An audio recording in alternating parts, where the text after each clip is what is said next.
प्यार के टकराने से तूफान भी तोहफा बन जाता। तुमको मीत बनाने से प्रभु, तुमको मीत बनाने से।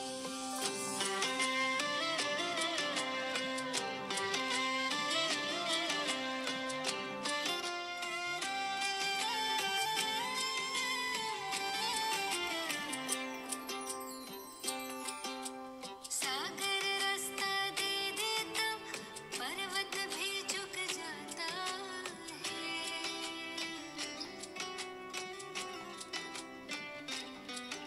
सागर रास्ता दे देता, पर्वत भी झुक जाता है। नामुमकिन मुमकिन हो जाता, वक्त भी रुक जाता है। हम जाने या तुम जानो,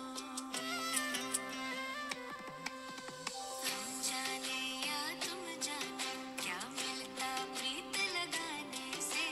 तूफान भी तोहफा बन जाता, तुमको मीत बनाने से, प्रभु को मीत बनाने से।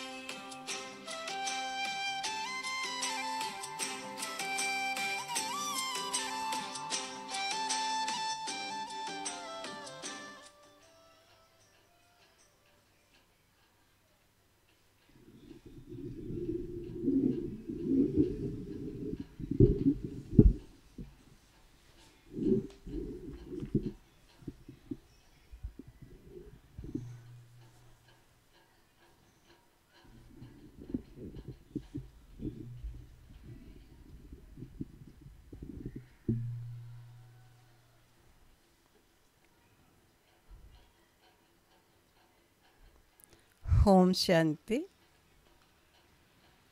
जैसा कि हम सब जानते हैं कि जब देश को एक्सटेंड करने की आवश्यकता पड़ी तो जंगलों को काटा गया, जहाँ सागर था सागर को सुखाया गया, नदी का रुख बदला गया और मनुष्य आत्माओं के लिए रहने का स्थल तैयार किया गया। परंतु जब उसका परिणाम कुछ सही नहीं निकला तो वैज्ञानिकों ने एक पहल करनी प्रारंभ की कि हरियाली के कम होने से, धरती पर केवल मात्र भवन के निर्माण हो जाने से, पेड़ों की संख्या कम होने से प्रकृति में बहुत बड़ा नुकसान हो रहा है। इस नुकसान से बचने के लिए उन्होंने इस बात को सोचा कि क्यों नहीं पेड़ लगाए जाए और बहुत स्थलों पर जहाँ कोई बड़ा कार्यक्रम होता और विशेष व्यक्ति इनॉग्रेशन करने के लिए आते तो उनके द्वारा पेड़ लगाने की प्रक्रिया चलती।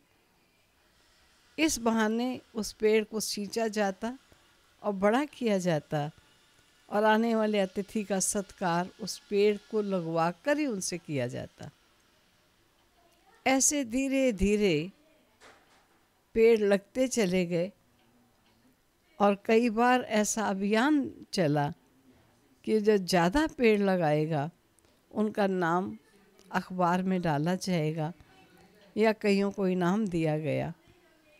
इस प्रकार खाली स्थलों पर पेड़ लगाए गए और ये भी हुआ कि कोई भी पेड़ लगे हुए को काट नहीं सकता, उस काटने पर उसे बहुत भारी दंड देना पड़ेगा और पेड़ कट नहीं सकता है। तो मेरा इतना ही कहने का भाव है कि जब इस धरा पर प्रकृति के संतुलन बनाने के लिए पौधा आरोपण होने का कार्यक्रम प्रारंभ हुआ, वृक्षारोपण हुए, तो प्यारे शिव बाबा ने भी इस धरा पर आकर एक वृक्ष का आरोपण किया और वो वृक्ष था मनुष्य सृष्टि रूपी वृक्ष, जिसका स्वयं बीज रूप स्वयं सर्वसमर्थ सर्वशक्तिवान है। जिन्होंने मनुष्य आत्माओं को ज्ञान और योग की शक्तियों से सींचना प्रारंभ किया। ये वो मीठा वृक्ष है जिस वृक्ष को बाबा ने सुनाया कि ये वृक्ष की संभाल बहुत ज़्यादा चाहिए, क्योंकि जितना वृक्ष मीठा फलदार फर्स्ट क्लास होगा उतना उसको कीड़ा लगने का भी भय होगा। और सबसे ज़्यादा कीड़ा लगने का भय बाबा के इस वृक्षारोपण के इस वृक्ष पर हुआ, जो देवी देवता की कलम लगाई गई और जिससे एक नए वृक्ष का, एक नए विश्व का प्रारंभ किया गया। अब कोई भी वृक्षारोपण होता है या कीड़े का भय होता है तो कीड़े के मारने की दवाई होती है, थोड़ी छिड़क दी जाए ताकि कीड़ों से वृक्ष का बचाव किया जा सकता है। और बाबा ने भी हम बच्चों को बताया कि मैंने भी जो मीठा वृक्ष लगाया है, इस वृक्ष की दवाई क्या है। तो सुनते हैं आज के 20 अप्रैल के महावाक्य, जिसमें बाबा ने सुनाया कि मीठे बच्चे, तुम्हारा ये नया झाड़ बहुत मीठा है, क्योंकि इस झाड़ के हम ही पत्ते हैं, हम ही बच्चे हैं जो शाखाएं उपशाखाओं में धीरे धीरे बढ़ते चले जाते हैं। ये नया झाड़ बहुत मीठा है, इस मीठे झाड़ को ही कीड़े लगते हैं। कीड़ों को समाप्त करने की दवाई है मन मना भव। ये एकमात्र दवाई है जो इस पेड़ को सदा सुरक्षित रखेगी। वो है मन उस सर्वशक्तिवान में लगा लो। आज के महावाक्यों के अनुसार प्रश्न है, पास विद ऑनर होने वाले स्टूडेंट्स की निशानी क्या होगी? सोच लिया होगा।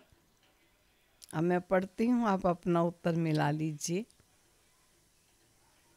ये सिर्फ एक सब्जेक्ट में नहीं, लेकिन सभी सब्जेक्ट पर पूरा पूरा ध्यान देंगे। स्थूल सर्विस की भी सब्जेक्ट अच्छी है, बहुतों को सुख मिलता है, इससे भी मार्क्स जमा होती हैं, लेकिन साथ साथ ज्ञान भी चाहिए तो चलन भी चाहिए, दैवी गुणों पर पूरा अटेंशन भी चाहिए। ज्ञान योग पूरा होगा तब पास विद ऑनर हो सकेंगे। तो सुना आपने, चारों ही सब्जेक्ट्स में पूरा पूरा अटेंशन चाहिए। ऐसा नहीं कि स्थूल सर्विस ये हमारा सब्जेक्ट नहीं है, हम तो बड़े आदमी हैं, हमने तो कभी अपने हाथों से अपनी प्लेट भी साफ नहीं की। धरती को साफ करना तो बड़ी दूर की बात है, अपना कपड़ा साफ करना तो बहुत दूर की बात है। बाबा ने यज्ञ का सिस्टम क्या रखा कि जो बच्चे भोजन करते थे वो अपने बर्तन आप ही साफ करते थे और स्वच्छ करके बर्तन रखते थे। जिस कमरे में रहते थे उस कमरे को स्वच्छ करते थे। ये धीरे धीरे समय बदलता गया, लेकिन आज अपने घरों में भी स्थूल काम करना मुश्किल हो गया है।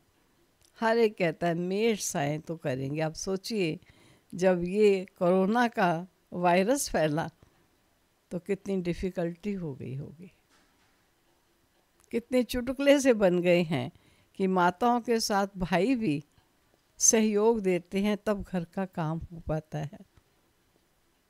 ऑफिस जब खुल गए तो एक चुटकुला सा लग रहा था, तो माता ने पति को उठाया, जी उठिए, आपको काम पर जाना है, उठिए। उन्होंने और कुछ नहीं सुना, उठते ही जल्दी से जल्दी झाड़ू उठाया और झाड़ू लगाने लगे, क्योंकि उनकी ड्यूटी झाड़ू लगाने की थी। उन्हें ये भूल गया कि मुझे ऑफिस जाने के लिए कहा जा रहा है, आज से मेरा ऑफिस खुल गया है। उन्हें इतना ही याद रहा कि मुझे तो झाड़ू लगाना है, शायद मुझे उठने में देरी हो गई और झाड़ू में देरी हो गई। तो सबने मिलकर काम किया। तो स्थूल काम करना भी यज्ञ में साकार बाबा ने और मामा ने नंबर 1 लिया। जब बच्चे काम करने के लिए आते थे तो बाबा मामा सबसे पहले उस सेवा में पहुंच जाते थे। तो सुनिए आगे बाबा क्या कहते हैं, क्योंकि इनके भी मार्क्स जमा होते हैं और चारों ही सब्जेक्ट्स में पूरा पूरा ध्यान देने की आवश्यकता है। रिकॉर्ड है, ना वो हमसे जुदा होंगे, ना उल्फत दिल से निकलेगी। ओम शांति। बच्चों ने क्या सुना? प्रश्न पूछते हैं बाबा। बच्चों के किससे दिल लगी हुई है? क्योंकि गीत चला, ना वो हमसे जुदा होंगे। बच्चों की किससे दिल लगी हुई है? तो उत्तर दिया बाबा ने, गाइड से। गाइड क्या क्या दिखाते हैं? उत्तर है, स्वर्ग में जाने का गेट दिखाते हैं। बच्चों को नाम भी दिया है, गेट वे टू हेवन। स्वर्ग का फाटक कब खुलता है? अब तो हेल है। हेवन का फाटक कौन खोलते हैं और कब खुलता है, ये तुम बच्चे ही जानते हो। कौन खोलता है, इनॉग्रेशन कौन करता है और कब खुलता है, ये तुम बच्चे ही जानते हो। तुमको सदैव खुशी रहती है, हेवन में जाने के लिए रास्ता तुम जानते हो। मेले प्रदर्शनी द्वारा तुम ये दिखाते हो कि मनुष्य स्वर्ग के द्वार कैसे जा सकते हैं। चित्र तो तुमने बहुत बनाए हैं। बाबा पूछते हैं, इन सब चित्रों में कौन सा ऐसा चित्र है जिससे हम किसको भी समझा सकें कि ये है स्वर्ग में जाने का गेट? कौन सा चित्र होगा वो? तो बाबा ने उत्तर दिया, गोला अर्थात सृष्टि चक्र के चित्र में स्वर्ग जाने का गेट सिद्ध होता है। उसमें कलयुग अंत और सतयुग आदि दोनों का बीच का जो पुरुषोत्तम संगम युग है, जहाँ परिवर्तन होता है और आत्माएं मुक्ति धाम में और वाया मुक्ति जीवन मुक्ति धाम में आती। यह गेट वे टू हेवन, यही राइट है। ऊपर में उस तरफ है नरक का गेट, उस तरफ है स्वर्ग का गेट। बिल्कुल क्लियर है। यहाँ से सब आत्माएं भागती हैं शांति धाम, फिर आती हैं स्वर्ग में। ये गेट है। सारे चक्र को भी गेट नहीं कहेंगे। ऊपर में जहाँ संगम दिखाया है वह है पूरा गेट, जिससे आत्माएं निकल जाती हैं और फिर नई दुनिया में आती हैं। बाकी सब शांति धाम में रहती। कांटा दिखाता है, क्योंकि सृष्टि चक्र में जैसे एक समय दिखाता है तो घड़ी की सुइयां समय दिखा देती हैं, ऐसे सृष्टि चक्र में कांटा दिखाया गया है। कांटा दिखाता है ये नरक है, वह स्वर्ग है। और सबसे अच्छा फर्स्ट क्लास समझाने का यह चित्र है। बिल्कुल क्लियर है, गेट वे टू हेवन। ये बुद्धि से समझने की बात है ना। अनेक धर्मों का विनाश और एक धर्म की स्थापना हो रही है। तुम जानते हो, हम सुख धाम में जाएंगे, बाकी सब शांति धाम में चले जाएंगे। गेट तो बड़ा क्लियर है, संगम युग का गेट बहुत क्लियर है। ये गोला ही मुख्य चित्र है। इसमें नर का द्वार और स्वर्ग का द्वार बिल्कुल क्लियर है। स्वर्ग के द्वार में जो कल पहले गए थे वही जाएंगे, बाकी सब शांति द्वार चले जाएंगे। नर का द्वार बंद हो, शांति और सुख का द्वार खुलता है। नर का द्वार अब बंद हो जाता है, शांति और सुख का द्वार खुलता है। सबसे फर्स्ट क्लास चित्र ये है। बाबा हमेशा कहते हैं त्रिमूर्ति, दो गोले और ये चक्र, एक हुआ त्रिमूर्ति, दूसरा चाहे दो गोले बना लो नरक और स्वर्ग का, और तीसरा है ये चक्र, दो गोले और ये चक्र फर्स्ट क्लास चित्र है। त्रिमूर्ति का दो गोले बना लो नरक और स्वर्ग के, या सृष्टि चक्र है। ये फर्स्ट क्लास चित्र हैं। जो भी कोई आए तो उनको पहले इस चित्र पर दिखाओ। स्वर्ग में जाने का ये गेट है। अभी हम यहाँ खड़े हैं, ये नरक, ये स्वर्ग में जाने का गेट। ये नरक है, ये स्वर्ग है। नरक का भी विनाश होता है, मुक्ति का गेट खुलता है। इस समय हम स्वर्ग में जाएंगे और बाकी सब शांति धाम में जाएंगे। कितना सहज है। स्वर्ग द्वार सभी तो नहीं जाएंगे, वहां तो इन देवी देवताओं का ही राज्य था। तुम्हारी बुद्धि में है स्वर्ग द्वार चलने के लिए अभी हम लायक बने हैं। जितना लिखेंगे पढ़ेंगे क्या होगा? होंगे नवाब। रूलेंगे पिलेंगे तो होंगे खराब। सबसे अच्छा चित्र ये गोले का है। बुद्धि से समझ सकते हैं। एक बार चित्र देखा फिर बुद्धि से काम लिया जाता है। तुम बच्चों को सारा दिन ये ख्यालात चलने चाहिए कि कौन सा चित्र मुख्य हो जिस पर हम अच्छी रीति समझा सकते। गेट वे टू हेवन, ये अंग्रेजी अक्षर बहुत अच्छा है। अभी तो अनेक भाषाएं हो गई हैं। हिंदी अक्षर हिंदुस्तान से निकला है। हिंदुस्तान अक्षर कोई राइट नहीं है, इसका असल नाम तो भारत ही है। भारत खंड कहते हैं, मानो भारत का अर्थ है भरपूर। ये तो गलियों आदि के नाम बदले जाते हैं, खंड का नाम थोड़ी बदला जाता है। महाभारत अक्षर है ना, सब में भारत की याद आती है।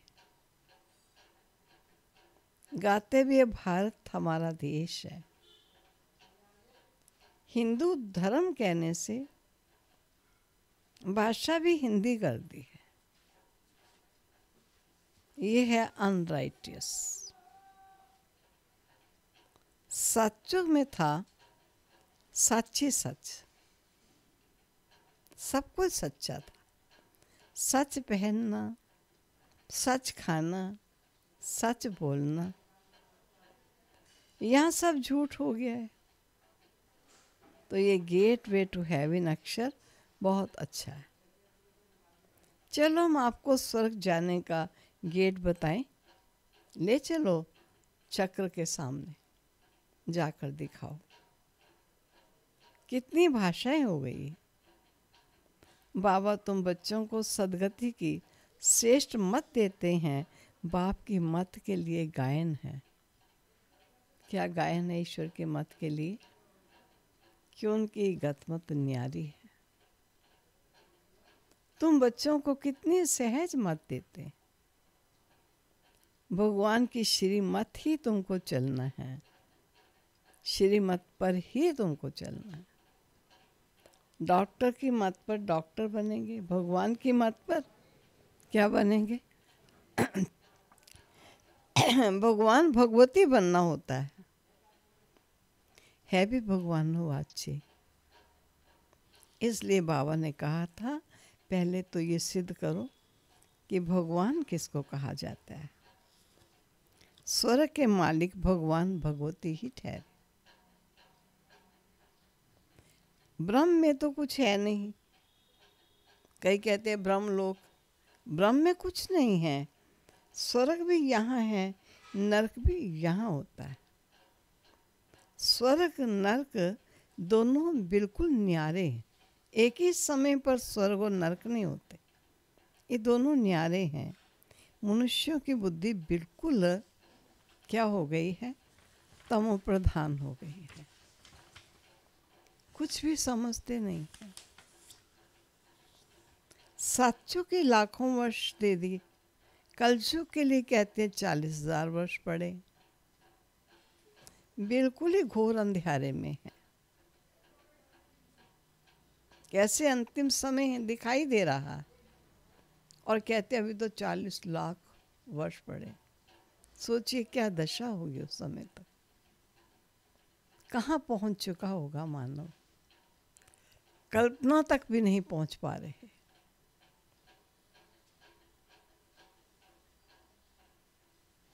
अभी तुम बच्चे जानते हो, बाबा हमको हेवन ले जाने के लिए ऐसा गुणवान बनाते।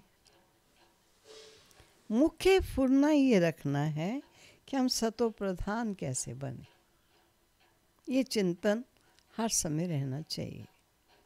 बाप ने बताया है, माँ में कम याद करो, चलते फिरते काम करते बुद्धि में यह याद रहे। आशिक माशूक भी कर्म तो करते हैं ना, भक्ति में भी कर्म तो करते हैं ना, लेकिन बुद्धि में उनकी याद रहती है। याद करने के लिए माला फेरते हैं भक्ति में। बाप भी घड़ी घड़ी कहते हैं, मुझ बाबा को याद करो। सर्वव्यापी कह देते तो फिर याद किसको करेंगे? कौन करेगा और किसको करेंगे?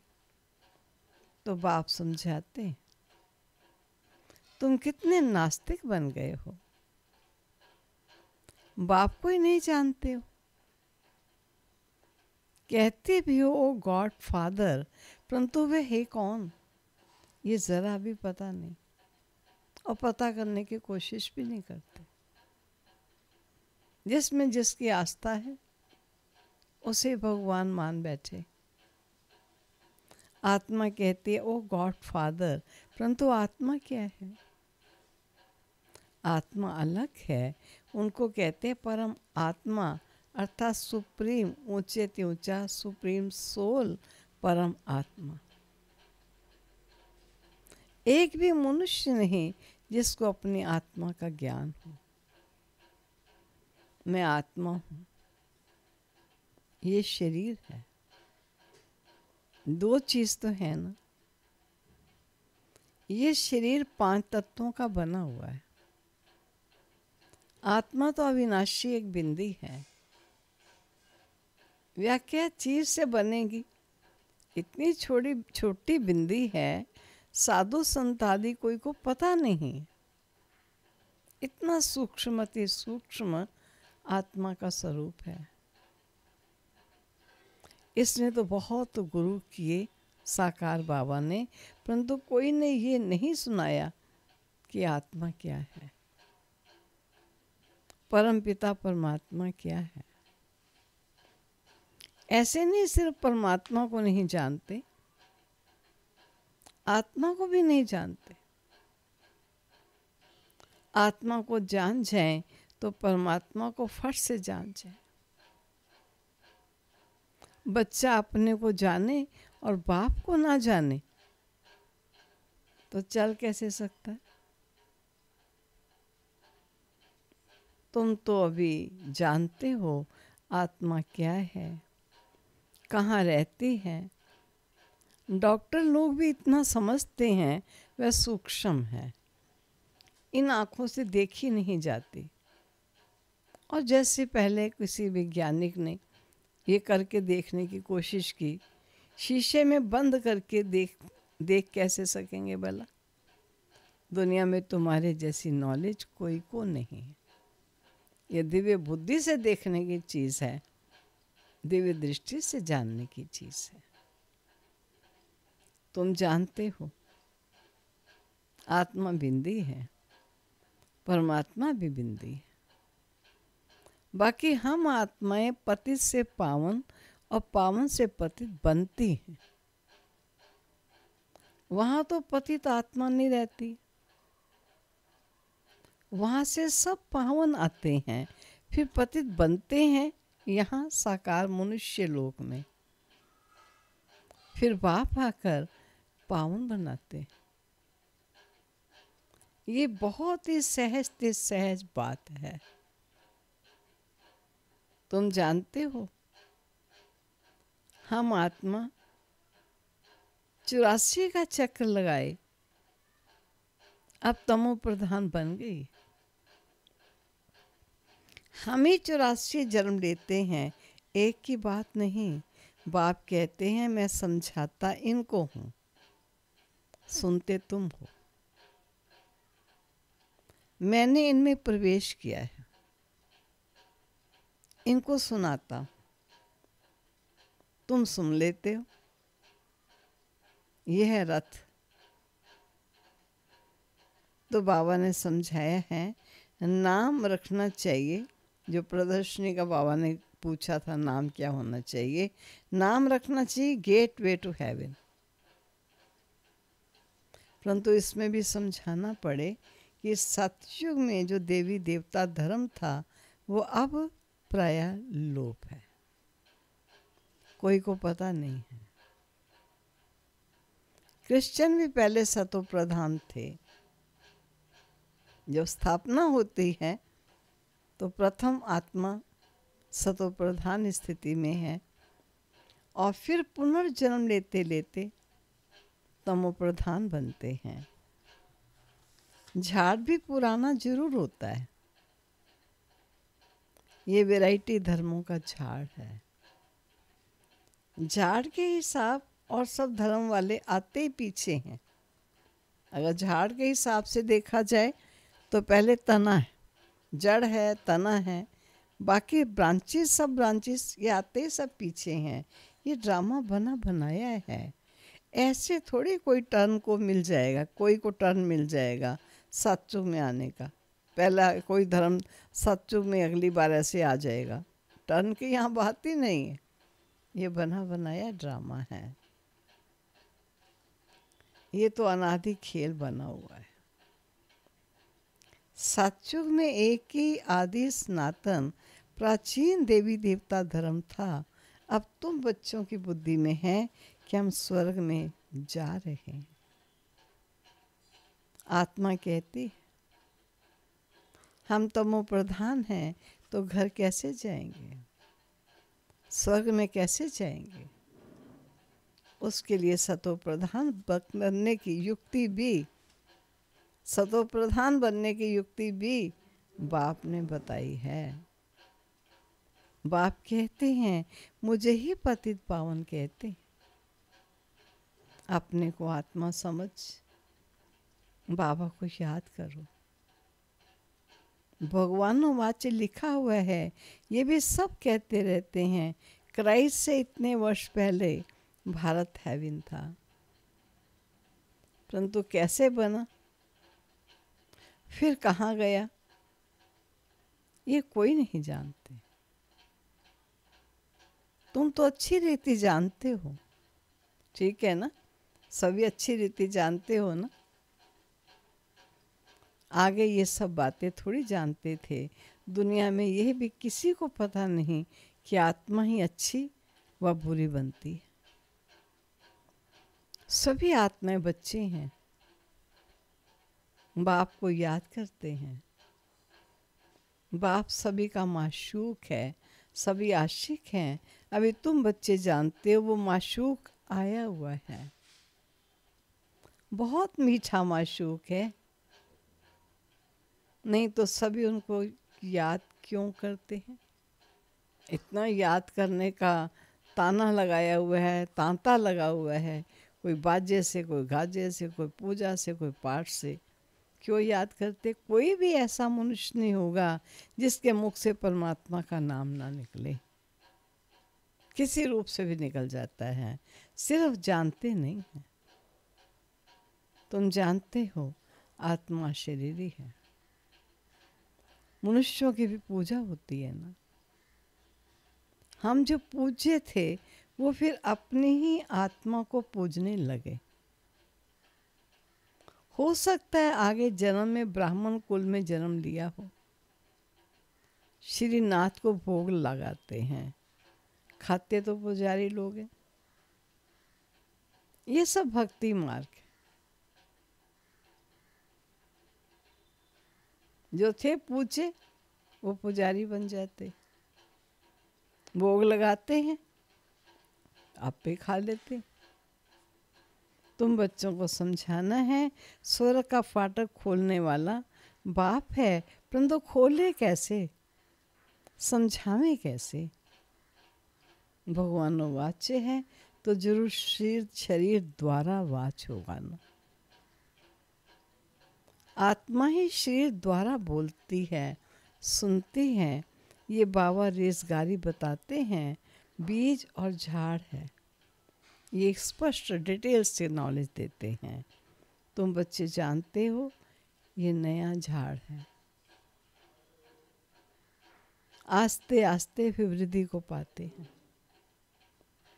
तुम्हारे इस नए झाड़ को कीड़े भी बहुत लगते हैं, बहुत विघ्न, बहुत बाधाएं भी आती हैं, क्योंकि ये नया झाड़ बहुत मीठा है। मीठे झाड़ को कीड़े आदि कुछ ना कुछ लगते हैं, फिर दवाई दे देते हैं, छिड़कते हैं कोई ना दवाई, कोई ना कोई दवाई। मनमना भव की दवाई बहुत अच्छी बाबा ने दी है। मनमना भव ना होने से कीड़े खा जाते हैं। कीड़े वाली चीज क्या काम आएगी, वह तो फेंकी जाती है। कहाँ ऊंच पद, कहाँ नीच पद, फर्क तो है ना। मीठे बच्चों को समझाते रहते हैं, बहुत मीठे मीठे बनो, स्वभाव को बहुत सुशील बना लो, कोई से भी लून पानी ना बनो। चलो हो गई बात, खत्म करो। अंदर से वैर नमकीनपन निकाल दो, मीठे बन जाओ, खीर खंड बनो। वहाँ शेर बकरी भी खीर खंड हो रहते हैं हमारी नई दुनिया में। यहाँ इंसान भी नहीं रह पाते। टीचर तो पढ़ाते हैं तकदीर ऊंच बनाने के लिए, टीचर पढ़ाते तो सबको है। फर्क भी तुम देखते हो। स्टूडेंट क्लास में जान सकते हैं कि कौन किस सब्जेक्ट में होशियार है। यहाँ भी ऐसे स्थूल सर्विस की भी सब्जेक्ट तो है ना। जैसे भंडारी है जो भंडारा सारा संभालती हैं, बहुतों को सुख मिलता है, कितना सब याद करते हैं। जैसे हमारे मधुबन की भंडारे की मुख्य इंचार्ज भोली दादी मानते थे, और बहुत अथक सेवाधारी, सबको संतुष्ट करने वाली, सभी उनको याद करते थे। कितना सब याद करते तो ठीक है, इस सब्जेक्ट्स में भी मार्क्स मिलती, ये भी सब्जेक्ट है। पास विद ऑनर होने के लिए सिर्फ एक सब्जेक्ट में नहीं, सब सब्जेक्ट्स में पूरा ध्यान देना है। ज्ञान भी चाहिए, चलन भी ऐसी चाहिए, दैवी गुण भी चाहिए, अटेंशन रखना अच्छा है। भंडारी के पास भी कोई आए तो कहे मनमना भव, वो भी ईश्वर को याद करो, इस बात की तरफ सबका ध्यान खिंचवा दे। शिव भाव को याद करो, विकर्म विनाश होंगे और तुम स्वर्ग के मालिक बन जाओगे। बाप को याद करते औरों को भी परिचय देते रहे।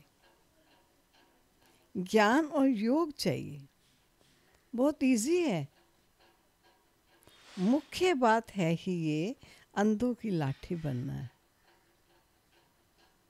प्रदर्शनी में भी किसको ले जाओ, चलो हम आपको स्वर्ग का गेट दिखाएं, ऐसा क्या कि उनको ले जाओ सृष्टि चक्र की तरफ। ये नरक है, ये स्वर्ग है। बाप कहते हैं मुझे याद करो, पवित्र बनो, तो तुम पवित्र दुनिया के मालिक बन जाओ। मन मनभव हु बहु तुमको गीता सुनाते हैं, इसलिए बाबा ने चित्र बनाया है। क्या बनवाया? गीता का भगवान कौन, स्वर्ग का गेट कौन खोलते हैं? खोलता है शिव बाबा, और कृष्ण उसे पार करता है और फिर नाम रख देते हैं कृष्ण का कि उन्होंने गेट खोला। नहीं, गेट शिव बाबा ने खुलवाया और पार करते हैं पहले प्रथम श्री कृष्ण। मुख्य चित्र है ही दो, बाकी तो रेजकारी है। बहुतों को, बच्चों को बहुत मीठा बनना है, प्यार से बात करनी, मनसा वाचा करना, सबको सुख देना है। देखो भंडारी सबको खुश करती है, तो उनके लिए सौगात भी ले आते हैं। ये भी सब्जेक्ट है ना। सौगात आकर देते हैं, वह कहती है तो हम तुमसे क्यों लूं, फिर तुम्हारी याद रहेगी। शिव बाबा के भंडारे से मिलेगा तो हमको शिव बाबा की याद रहेगी। कभी वो कोई भी सौगात स्वयं स्वीकार नहीं करते थे। ये सौगात ईश्वर के भंडारे में दीजिए। ईश्वर जो मुझे देगा, मुझे उनकी याद रहेगी। अगर आप देंगे तो मुझे आपकी याद आएगी। इस प्रकार बाबा की तरफ इशारा कर देते। अच्छा, मीठे मीठे सिकिलदे बच्चों प्रति माता पिता बाप दादा का याद, प्यार और गुड मॉर्निंग। रूहानी बाप की रूहानी बच्चों को नमस्ते। रूहानी बच्चों की रूहानी बाप को नमस्ते। धारणा के लिए मुख्य सार, अपनी ऊंची तकदीर बनाने के लिए आपस में बहुत बहुत खीर खंड मीठा होकर रहना है। आपस का मतलब ये नहीं जितने जो रहते हैं इकट्ठे वही केवल, हम सब एक परिवार के भांति मेंबर्स हैं। सबका आपस में प्यार होना चाहिए। संस्कारों में भिन्नताएं होंगी, लेकिन स्वमान और स्वभाव ओरिजिनल सबका एक ही है, वो ना भूलें। बहुत बहुत खीर खंड मीठा होकर रहना है, कभी लून पानी नहीं होना।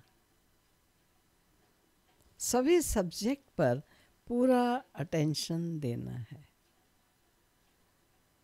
दूसरा, सदगति के लिए बाप की जो श्रेष्ठ मत मिली है